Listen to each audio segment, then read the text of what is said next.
Et salut à tous, c'est Léger Gaming et aujourd'hui on se retrouve dans une nouvelle vidéo du guide des tenues. Aujourd'hui on va s'intéresser à la tenue des sablons. C'est parti.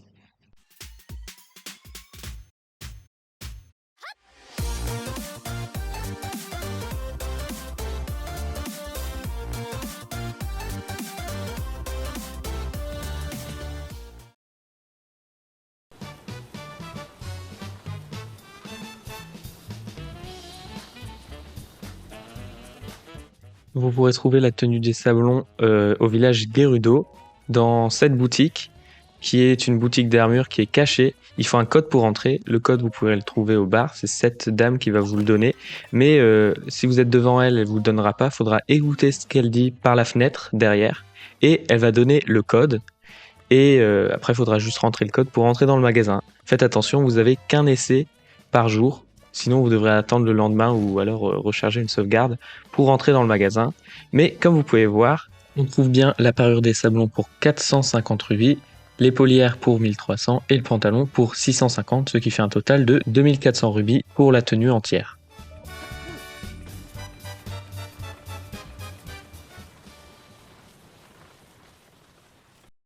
Ok, maintenant qu'on sait comment obtenir cette tenue, on va s'intéresser à toutes ses spécificités, comme d'habitude à l'aide d'un tableau. Alors cette tenue, elle a une défense qui va augmenter jusqu'à 20 au 4e niveau, ce qui est à peu près comme quasiment toutes les tenues, à part la tenue archéonique et la tenue du soldat, qui sont un peu meilleures. Donc au niveau de la défense, cette tenue, on va dire qu'elle est normale. Alors l'effet de chaque pièce, ça va être un effet anti-chaleur, qui va donc augmenter la résistance à la chaleur de Link. Il suffira d'avoir 2 morceaux de la tenue des sablons pour pouvoir résister aux chaleurs les plus intenses qu'on peut trouver par exemple dans le désert Gerudo. Ensuite, l'effet que vous avez lorsque vous avez l'entièreté de la tenue à au moins 2 étoiles, c'est pas anti-électricité comme je l'ai mis sur le tableau, c'est dégâts des charges moins, c'est-à-dire que vous n'allez pas résister à l'électricité, mais vous allez juste prendre moins de dégâts lorsque vous allez vous prendre l'électricité, par exemple, soit d'un ennemi ou soit d'un sanctuaire. Ici, j'ai fait l'exemple avec 2 armures qui ont exactement la même défense, sauf que la première armure n'a pas dégâts des charges moins. Je prends 3 cœurs de dégâts, et avec la tenue des sablons, je prends seulement un seul cœur. Et finalement, vous pouvez voir tout le matériel qu'il faudra pour améliorer la tenue pour chaque niveau. C'est la même chose pour chaque partie de la tenue, donc ça c'est assez sympa. Et au final, ce dont on va avoir besoin, c'est 24 gelées chuchus blanches, 33 ailes de glace, 39 queues de lézalphos blancs et 15 saphirs. Et donc, je vais vous expliquer maintenant comment avoir tous ces matériaux qui sont pas forcément évidents à avoir. Let's go!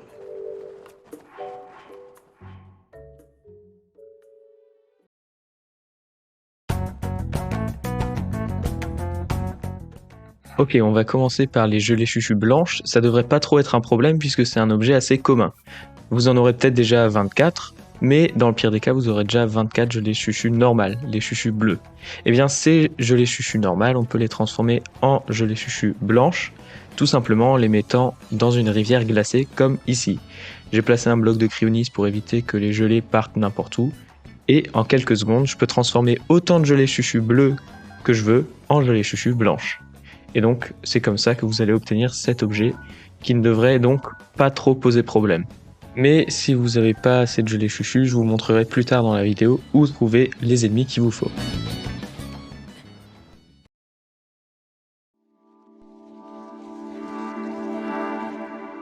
Ok, maintenant on va s'intéresser à une zone où on va pouvoir farmer plusieurs objets en même temps. On va commencer ici et on va commencer par aller à ce camp.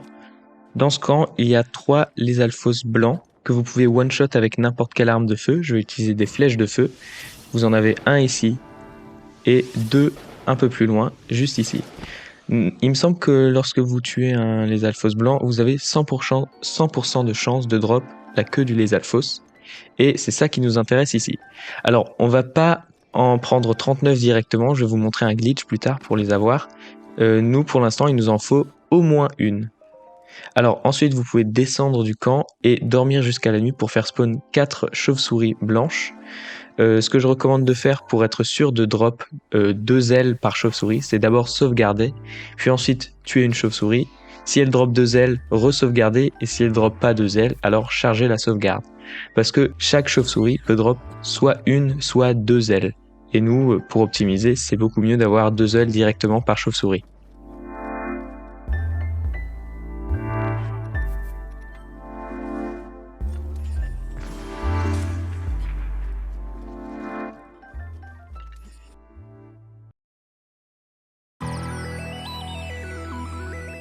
Alors, la deuxième zone, elle est située juste au sud de la première zone, et cette fois-ci, on va trouver 6 chauves-souris de glace. Alors, ça va être un peu dur de sauvegarder et recharger à chaque fois parce que les chauves-souris sont juste à côté, mais cet endroit va vous permettre d'obtenir entre 6 et 12 ailes de glace.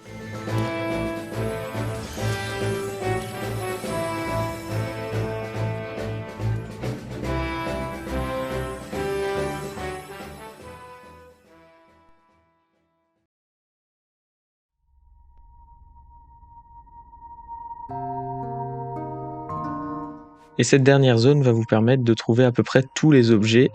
Alors, vous avez quelques chuchus blancs ici, pour les gelées chuchus. Vous avez quelques chauves-souris de glace juste ici.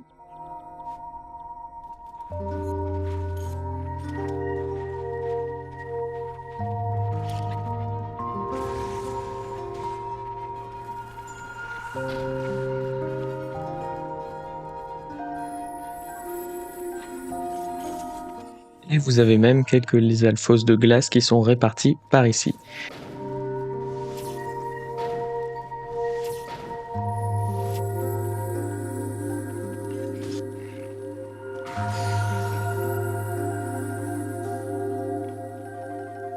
J'ai marqué tous les ennemis sur la carte ici pour que vous sachiez exactement où aller les chercher. Alors, en plus de tous ces lieux où spawnent les ennemis à chaque fois, il faut savoir que les chauves-souris de glace peuvent spawn aléatoirement dans les endroits froids. Par exemple ici, une chauve-souris a spawn alors que je ne l'avais pas du tout marqué sur ma carte. Alors en parlant de chauve-souris, voici quelques endroits où vous pouvez en trouver si jamais il vous manque encore quelques ailes de glace.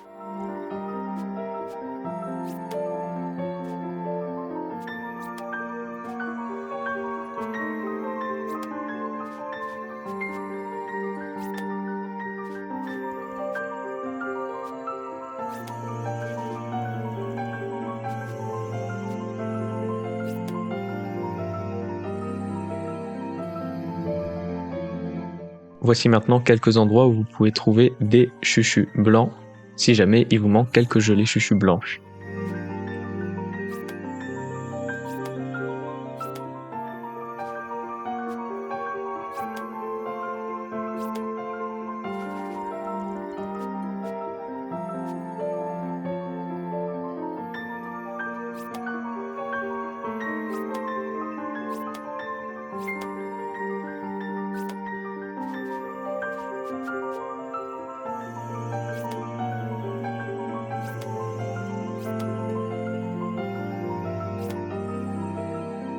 Vous pouvez aussi farmer les chuchus à l'est de la forêt Kurugu à l'épreuve de feu, à laquelle vous pouvez participer à l'infini. Donc les chuchus spawnent à l'infini. Et en plus, comme vous empruntez les armes à Damia, vous abîmez même pas vos armes.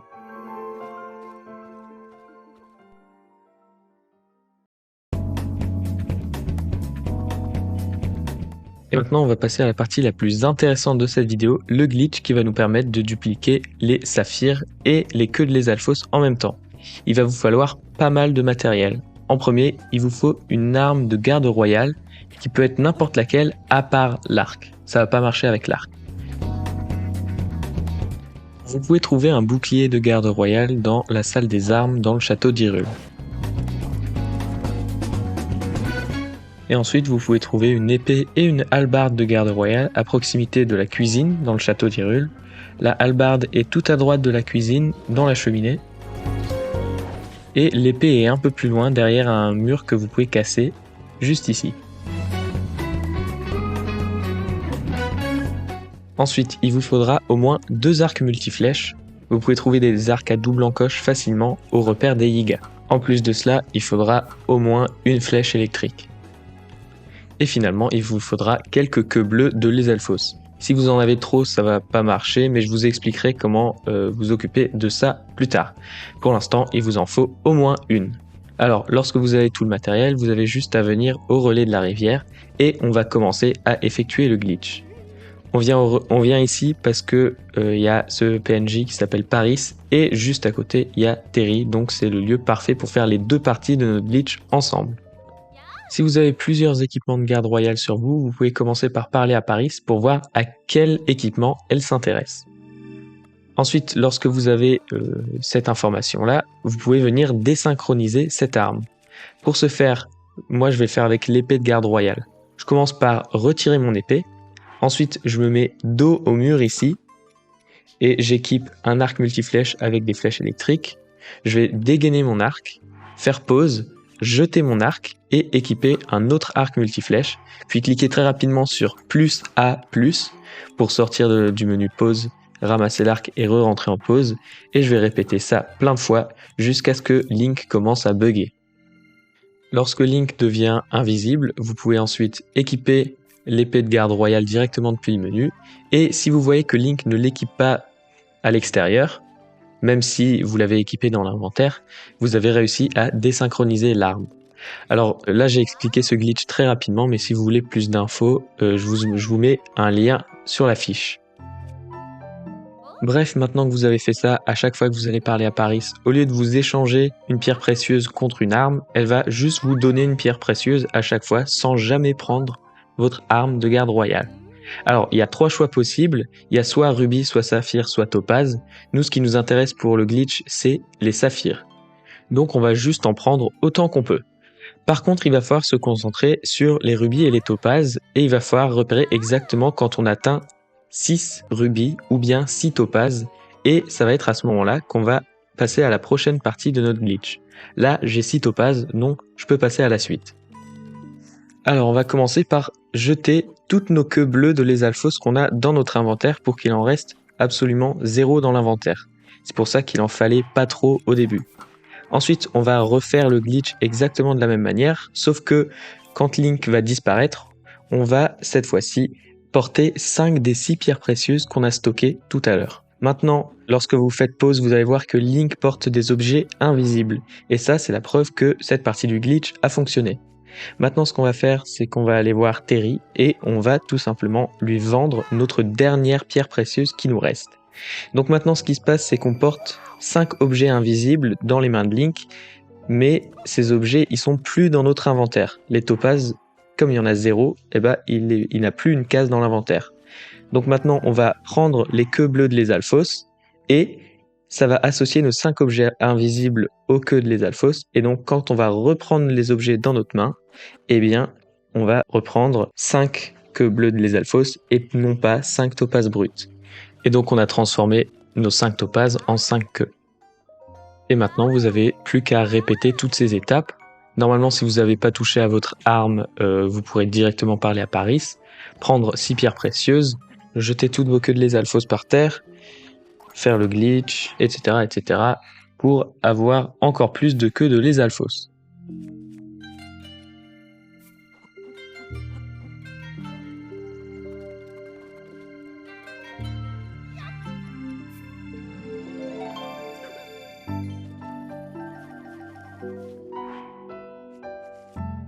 À un moment, par contre, vous allez dépasser les 10 queues de lézalfos. Ici, comme vous pouvez voir, j'en ai 13. Et si j'ai 13 queues de lézalfos, ça devient impossible de faire le glitch pour la simple raison que les objets commencent à disparaître lorsqu'il y en a plus que 10 sur le sol. Regardez, ici je vais poser 10 queues de lézalfos par terre, et là, quand je vais essayer d'en poser une autre, la première que j'ai posée va disparaître.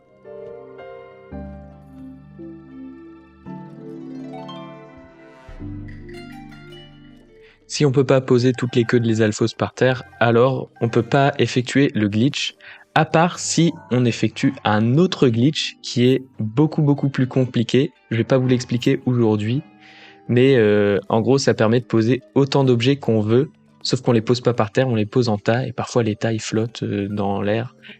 Bref, c'est pas un glitch très facile à maîtriser, et ça peut partir en n'importe quoi assez rapidement, donc je vous recommande pas de le faire. Ce que je vous propose de faire, c'est que comme il y a besoin que de 10 queues de Lethalfos à la fois, c'est le maximum qu'on a besoin pour une seule amélioration, eh bien ce que vous pouvez faire, c'est atteindre 11 queues de Lethalfos, pas 10 parce que sinon vous allez toutes les perdre, et ensuite vous pouvez directement aller à la fontaine de Grande Fée pour faire votre amélioration, et ensuite vous pouvez continuer le glitch et recommencer à chaque fois. Au moins vous aurez jamais plus de 11 queues de Lethalfos à la fois dans vos mains, mais vous pourrez quand même atteindre le nombre qu'il faut pour faire toutes les améliorations sans problème.